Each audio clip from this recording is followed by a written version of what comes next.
Angel Rebo, known as the CEO Confidant. Is an influencer, international TV host, public speaker, CEO consultant, board member, and philanthropist. I was always doing the same thing. So I was always helping my employers to develop their businesses. I think that business leaders now need to be conscious like never before. They need to hear different messages. Angel has empowered more than 1,500 CEOs in 33 different countries and speaks 5 languages.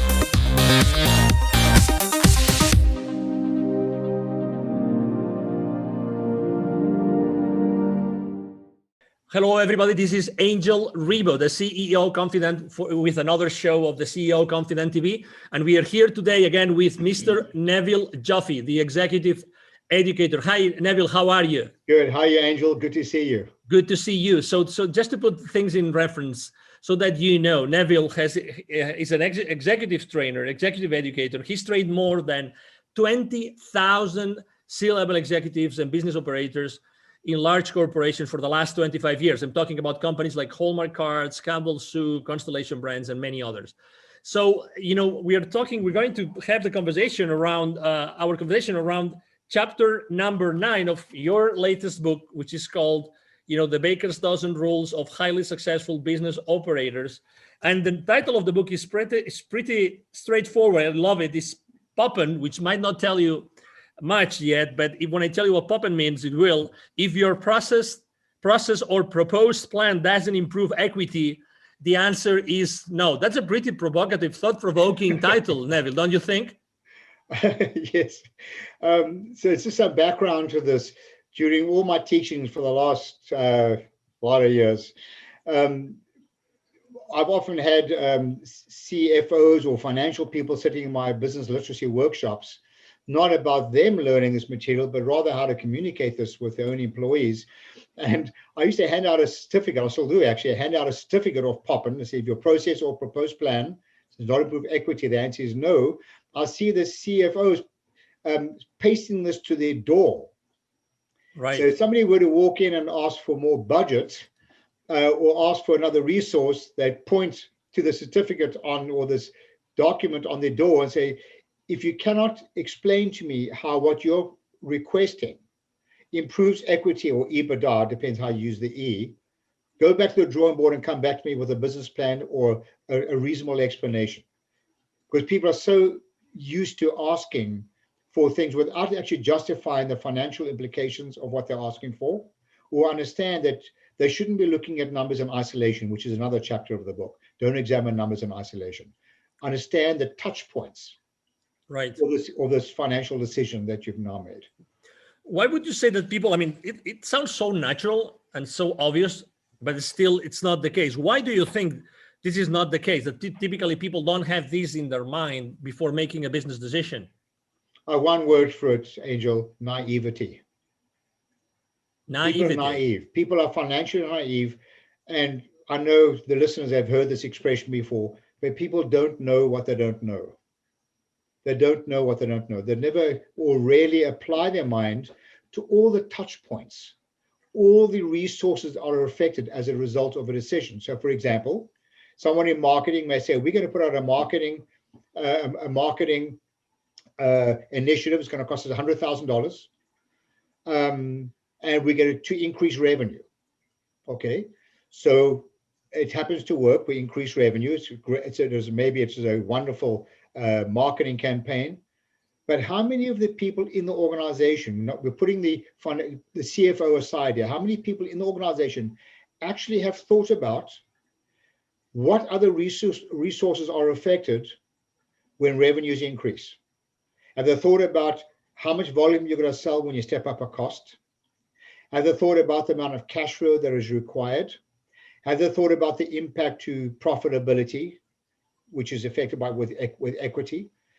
So in the absence of everybody understand the financial implications of these decisions, these people are working in a vacuum, examining numbers in isolation, which is another chapter. Don't examine numbers in isolation. It was pretty shocking to listen to you when you said naivety, right? Because obviously there's so much money spent in education in corporate, right? So naivety. So have you actually tested or tried or asked, what would you say is the rate of financial illiteracy in corporations today? Oh my word, Angel, we've polled people over the last almost 25 years using various methodologies. And according to our testing, I'm talking about non-financial people now, operators, whether it be executives, I'm including senior executives in companies, right down to grassroots. The average level of financial literacy is less than 40% at a basic level. Expressing this another way, the majority of people are 60% financially illiterate. Wow. I mean, you know how scary that is? Yeah, can you imagine how much profit is left on the table, if you will, by making financial decisions that have a financial implication and they don't even know it? How can the training that you deliver, right? The training that you've been delivering and that you deliver today, how can it help organizations to do a better job? So if you look at the framework on the top corner of my screen, you'll see that it says sustainable profits and cash flow. That's the reason why we're in business. It should drive sustainable profits and cash flow. Your investors don't really care that much about what we do. They really care about profits and cash flow in the end. But to do that, nobody can do it alone. So the objective of our education programs is to help. Well, first, let me go back one step. You'll see on the top it says accountability. It's not reasonable to hold people accountable if they're not engaged in the decision-making process and if they're not educated. Right. It's just not reasonable.